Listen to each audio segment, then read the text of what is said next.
Hello my dear students. आज हम लोग क्लास 10th का मैथ नेक्स्ट क्वेश्चन स्टार्ट करते हैं। क्वेश्चन नंबर जो है आज हम लोग देखने वाले हैं 14 से। इसको समझना आपको बहुत ज़रूरी है। कैसे, आइए बताते हैं। कह रहा है मान की दृष्टि से जो है घटते हुए क्रम में लिखें।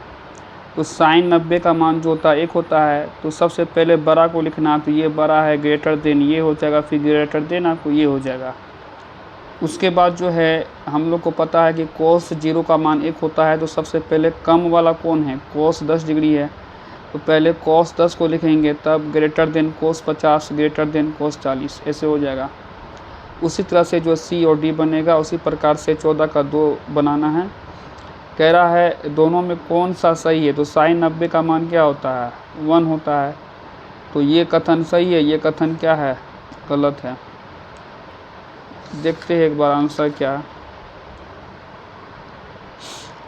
तो सॉरी मिस्टेक हो गया। 15 का जो है आपका 2 कथन सही होगा, क्योंकि कॉस 90 का मान जो होता है 0 होता है, ठीक है। साइन 90 का मान 1 होता है, ये आपका सही हो जाएगा।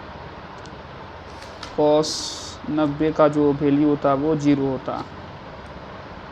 उसका 16 में कह रहा कौन सबसे छोटा है। तो पाई का मान बैठा देना है, 180 में भाग कर दीजिएगा, तो उस हिसाब से चुनना है। उसी प्रकार से 17 नंबर हो जाएगा, ठीक है। ये जो क्वेश्चन है 14 से लेकर 17 तक, वही आपको जो है घटते हुए क्रम में लिखना है, यानी कि छोटा से बड़ा। चलिए आगे की ओर हम लोग देखते हैं। ये जो 18 नंबर का क्वेश्चन दिया गया, ये जो 18 का क्वेश्चन है, कह रहा मान ज्ञात करना है, ठीक है। मान सारणी बैठा करके इसको हल करना है। 1 और 2 में बता देता हूँ, 3, 4, 5 मान बैठा के सेम प्रोसेस से आपको बनाना होगा खुद से, ठीक है। आइए सॉल्व करते हैं इसको। तो 10 60 डिग्री का जो मान होता है वो आपको होता है √3 इंटू देना है। cos 30 का मान होता है √3/2। तो √3 इंटू √3 आपको हो जाएगा 3/2। तो इसका आंसर हो जाएगा आपको 3/2 आंसर हो जाएगा। देखिए 18 का आंसर जो है 3/2 दिया गया। 18 का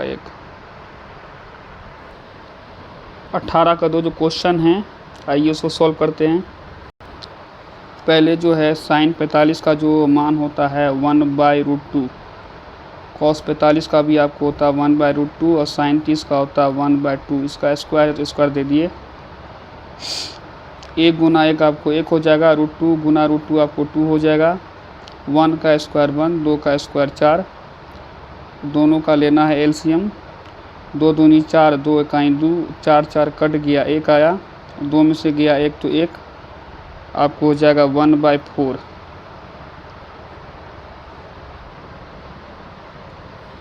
ये सारा क्वेश्चन को जो है मान सारणी का फॉर्मूला याद करना है। उसके बाद फॉर्मूला बैठा करके तब सॉल्व करिएगा, तो आसानी से सॉल्व हो जाएगा। फॉर्मूला तो याद करना ही पड़ेगा आपको, इसमें कोई शक नहीं है। तभी ये क्वेश्चन आपसे सॉल्व आउट हो सकता है, वरना ये क्वेश्चन आपसे बनेगा ही नहीं। 19 का जो क्वेश्चन है कोस स्क्वायर 30 डिग्री या 1 + tan स्क्वायर 30 डिग्री, इसमें भी वही प्रोसेस है, ठीक है। इसका भी मान बैठा के सॉल्व कीजिएगा। 19 का 1 में बता देता हूँ, बाकी का प्रोसेस आपको खुद से करना है। आइए हम लोग जो है 19 का 1 देखते हैं। cos 30 का मान होता है √3/2, स्क्वायर है तो स्क्वायर देना है। उसके बाद ब्रैकेट बंद कीजिए, ब्रैकेट बंद कर दिए। 1 + tan 30 का मान होता है 1/√3, स्क्वायर है तो स्क्वायर दे दिए। स्क्वायर से रूट हटेगा, यहाँ 3 बचेगा बटे 4, 3/4 हो गया, यहाँ पे बचेगा 1/3। अब जो है इसका भिन्न का जोड़ करना है, तो कैसे करते हैं। तो ये आपका जो है 3/4 दिया गया है, इसमें जो है 3 एलसीएम हो जाएगा, इधर 3 + 1, तो ये आपका 3/4 हो गया, इंटू 3 + 1 हो गया 4/3, कट गया, आपको आया 1 आंसर। इस टाइप का क्वेश्चन जो है ऐसा ही आपको बनेगा, ठीक है। आपको प्रैक्टिस करना है। उसके बाद जो भी प्रॉब्लम होता है आप कमेंट सेक्शन में कमेंट करके बताइए। उसका सॉल्यूशन आपको तुरंत प्रोवाइड कर दिया जाएगा। ये जो आपका 2 से 11 तक क्वेश्चन है 19 का, इसको सॉल्व करके आना है, ठीक है। इसका ले लीजिए स्क्रीनशॉट। ये आपका जो है होमवर्क है, जो भी प्रॉब्लम होता है उसको आप बताइए, पूछिए, मैं बता दूंगा आपको, ठीक है। वही प्रोसेस से आपको बनेगा। देखिए हमने यहाँ पे होमवर्क लिख दिया है, 2 से लेकर 11 तक 19 क्वेश्चन नंबर है। सबसे पहले अगर आप हमारे चैनल पर नए हैं तो लाइक कर दीजिए और बेल आइकन को प्रेस कर दीजिए, ताकि हमारा वीडियो आपको जो है टाइम टू टाइम प्रोवाइड होता रहे। Thank you. आगे की वीडियो आपको कल प्रोवाइड की जाएगी।